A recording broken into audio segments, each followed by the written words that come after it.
Oi pessoal, tudo bem? Eu sou a Silvia do Conta Mais e é um canal que pretende gravar pequenos vídeos à medida que eu for estudando, lendo algum livro ou assistindo alguma aula de história, tá? Hoje eu queria falar, já que a gente está bem no iniciozinho, eu queria falar um pouco da formação do planeta Terra, que é onde, né, o homem vai habitar e vai falar o tempo todo com esse meio ambiente. A geografia e a história, elas estão muito ligadas, muito correlacionadas, a gente vai ver isso o tempo todo no nosso estudo. Então eu achei importante e li um trechinho assim, inicial desse livro que me indicaram, que é o Demétrio Magnoli e da Regina Araújo, A Nova Geografia, Estudos de Geografia Geral. Vou mostrar para vocês aqui. Olha, esse livro aqui. E falando um pouquinho da formação desse planeta Terra. Então, a gente fala aí, hoje nós estamos em 2021, século 21, e falamos de 4,6 bilhões de anos atrás, né? Então já tem bastante tempo. A própria formação da Terra, né, ela levou milhões e milhões de anos para ser concluída, né? Então, essa história toda vocês sabem um pouco, eu vou tentar apenas assim, relembrar, né? E apesar de tanto tempo, né, de formação de terra, as primeiras pesquisas, a ciência, né, ela só veio surgir, essas teorias só vieram surgir no início do século XIX, 1800 e pouco, né? Que era quando o homem estava buscando mais, através da razão, explicar toda essa formação. Até então, tudo era muito relacionado a Deus. Quase todos os fenômenos da natureza explicavam-se através ou da mitologia ou através da questão religiosa, onde você englobava, né, mais a teologia, tá? Então, assim,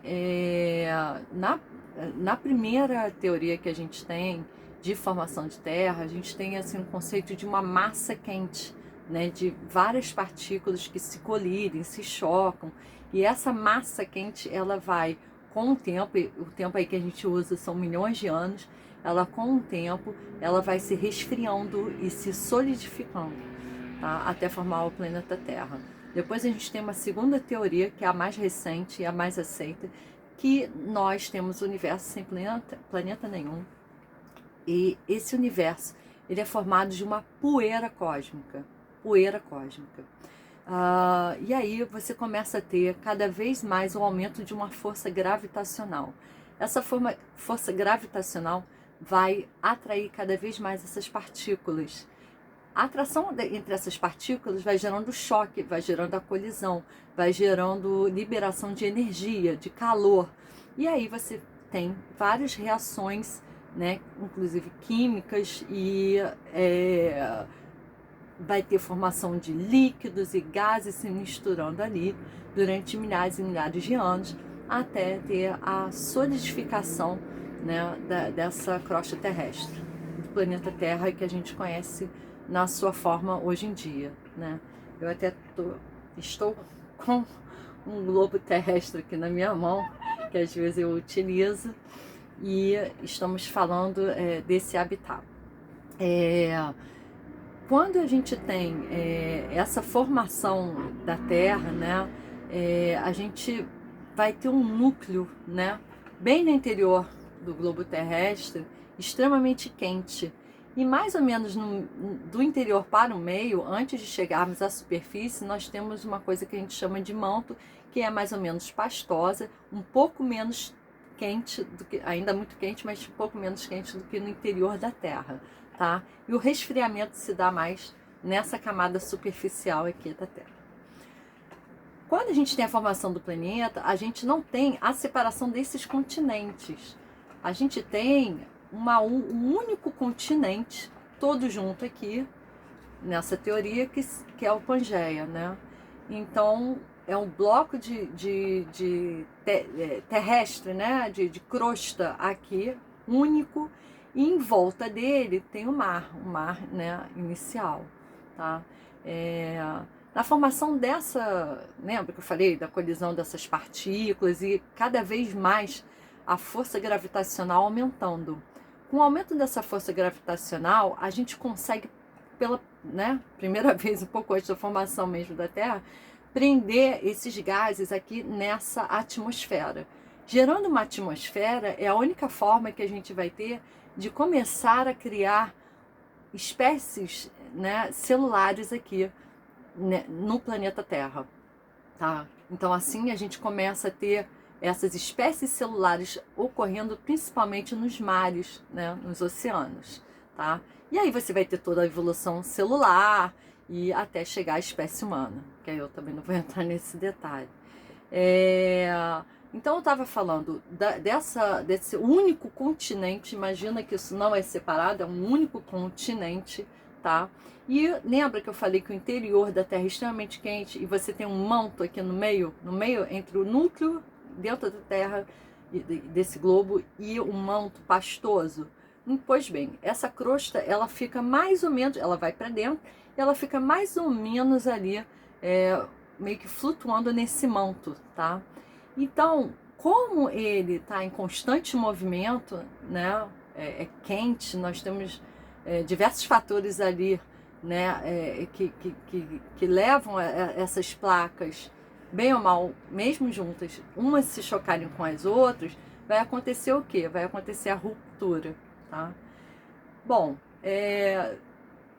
nessa formação da Terra, nós temos, assim, eu estou contando de uma forma muito, tentando correr, mas nós temos, assim, diversos fenômenos como temperaturas extremamente frias e temperaturas extremamente quentes, né?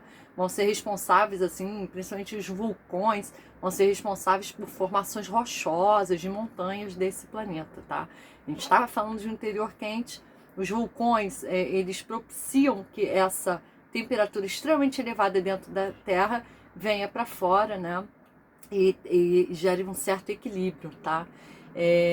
No que ele joga essa camada vulcânica para fora, muitas cadeias, muitas formações de maciços e tudo foram feitos desse fenômeno.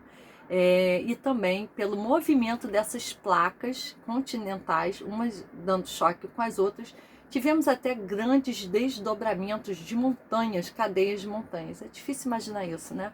Mas, por exemplo, a Cordilheira dos Andes, que fica na América do Sul, né? Deixa eu ver se eu acho aqui, mais ou menos, tá? A gente tem uma placa continental aqui que entrou em choque e ela se formou também através de milhões e milhões de anos, né? Então, de forma que esse grande bloco primeiro, inicial, ele vai se afastando. A gente vê que o recorte aqui, ele é bem semelhante, né?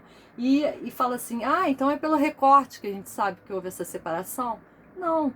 As pesquisas, e aí eu tô falando, né, de século XIX para cá, que a ciência, a tecnologia vai evoluindo, você, nessa cordilheira, né, aqui, você consegue encontrar espécies que estão aqui, neste mar daqui, né? Então, isso tudo foi sendo correlacionado, chegou a essa teoria, bastante interessante, tá? E aí você pode até ver, né, diversidade de espécies, diversidade de vegetação e tal, muito interrelacionada por conta dessa história, tá? Então, assim, a gente já falei uma coisa interessante que eu gostaria de mencionar aqui também é sobre as partículas, né? Diversos pontos de fusão e tudo, mas a gente tem partículas mais densas indo para o interior dessa Terra e partículas mais leves mais na superfície. A gente vai encontrar silício, magnésio mais na superfície, nessas camadas rochosas das montanhas, e vamos encontrar níquel e ferro mais no interior. Os estudos do interior da Terra ainda são um pouco misteriosos, porque a tecnologia ela não consegue, né, ainda estar tão avançada para você atingir altas temperaturas.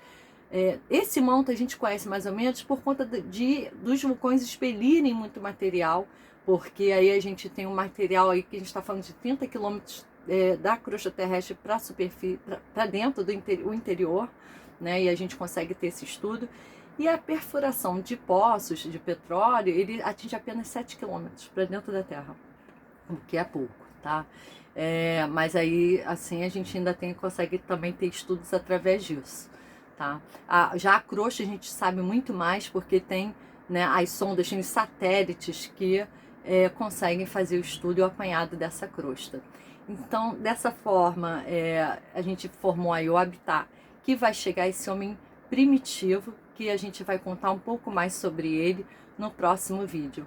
Então, se você curtiu alguma coisa ou quer deixar seu comentário, por favor, faça nas observações abaixo, que eu vou gostar muito de compartilhar esse conhecimento com vocês. Tanto de vocês para mim, quanto eu para você, tá bom? Um abraço, até o próximo vídeo.